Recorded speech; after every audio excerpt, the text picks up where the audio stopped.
Hi day 7 of body transformation. ಇವತ್ತು ಬೆಳಗ್ಗೆನೇ ತಿಕ್ಕ ಮಿನ ಅಂತ ಇತ್ತು ಅಂತ ಅಂದ್ಬಿಟ್ಟು ನಾನು ನೈಋತ್ಯನ ತೆಕ್ಕೊಂಡು ಎಲ್ಲದು ಇವತ್ತು ಹೋಗೋಣ ಅಂತ ಅಂದ್ಕೊಂಡು ಶಿವಗಂಗೆ ಬೆಟ್ಟ ಡಿಸೈಡ್ ಮಾಡಿಕೊಂಡು ಲಾಸ್ಟಲ್ಲಿ ಎಷ್ಟು ಕಿಲೋಮೀಟ್ರ್ ಆಯಿತು ಅಂತ ನೋಡಿದ್ರೆ 53 ಇತ್ತು. ಏನೇ ಆದರೂ ಇವತ್ತು ಬಿಡೋಂಗಿಲ್ಲ, ಇವತ್ತು ಏನೇ ಆದರೂ ಅಲ್ಲಿ ಹೋಗಲೇಬೇಕಂತ ಅಂದ್ಕೊಂಡು ನೈಋತ್ಯ ಎತ್ತಿ ಸ್ಟಾರ್ಟ್ ಮಾಡಿಕೊಂಡು ತಿರುಗಿಸ್ದೆ ಚಕ್ರನ. ಆ ಕಡೆ ಈ ಕಡೆ ಸೀರೀನ್ ಕೂಡ ಮಸ್ತ್ ಇತ್ತು ಇವತ್ತು ಬೆಳಗ್ಗೆ ಹೋಗುವಾಗ.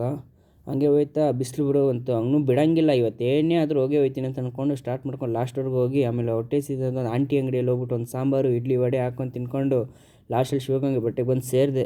ನಮ್ಮ ಮಿನಿ ಆಂಜನೇಯಂಗೆಲ್ಲ ಒಂದು ನಮಸ್ಕಾರ ಹಾಕ್ಕೊಂಡು ಹಂಗೆ ಬೆಟ್ಟ ಹತ್ತಾನ ಅಂತ ಅಂದ್ಬಿಟ್ಟು ಬೆಟ್ಟನ ತಿರುಗಿ ನೋಡ್ತಾ ಇದ್ದೀನಿ. ಏನು ಉದ್ದ ಐತೆ ಗುರು ಬೆಟ್ಟ, ನೆನೆಸ್ಕೊಂಡೆ ಬೆಟ್ಟ ಹತ್ತಕ್ಕೆ ಸ್ಟಾರ್ಟ್ ಮಾಡಿದೆ. ಆಮೇಲೆ ಹೆಂಗೋ ಕೊನೆಗೆ ಮೇಲ್ಗಡೆ ಬಂದು ಸೇರಿಕೊಂಡೆ. ಆಮೇಲೆ ನಾವು ಕೆಲಿಸ್ಟೇನಿಗೆ ಅಟ್ಲೀಟ್ ಅಂತ ಹೆಂಗೆ ತೋರಿಸ್ಕೊಳೋದು, ಅದಕ್ಕೆ ಅಲ್ಲೊಂದು non stand. Maximum 20 second old ಆಯ್ತು ಅಷ್ಟೇ, ಯಾಕಂದರೆ ವಾಕಿಂಗು ಟ್ರಕ್ಕಿಂಗು ಸೈಕ್ಲಿಂಗ್ ಎಲ್ಲ ಮಾಡ್ಕೊಬಂದು ಸುಸ್ತಾಗಿತ್ತು. ನಿಮ್ಗೆ ಇದು ಫುಲ್ ವೀಡಿಯೋ ಬೇಕಂತಂದರೆ ಯೂಟ್ಯೂಬ್ ಚಾನಲಲ್ಲಿ ಹಾಕ್ತೀನಿ, ಪೂರಾ ಜರ್ನಿ ಅದರಲ್ಲಿರುತ್ತೆ, ನೀವು ನೋಡ್ಬೋದು. ಅದರಲ್ಲಿ ಟೋಟಲಾಗಿ 106 ಕಿಲೋಮೀಟ್ರ್ ಬಂದಿದೆ, ಬಟ್ ಇದರಲ್ಲಿ 97 ಅಂತ ತೋರಿಸ್ತೈತೆ. ಏನು ಮಾಡೋದು. ಗುಡ್ ನೈಟ್, ಬಾಯ್.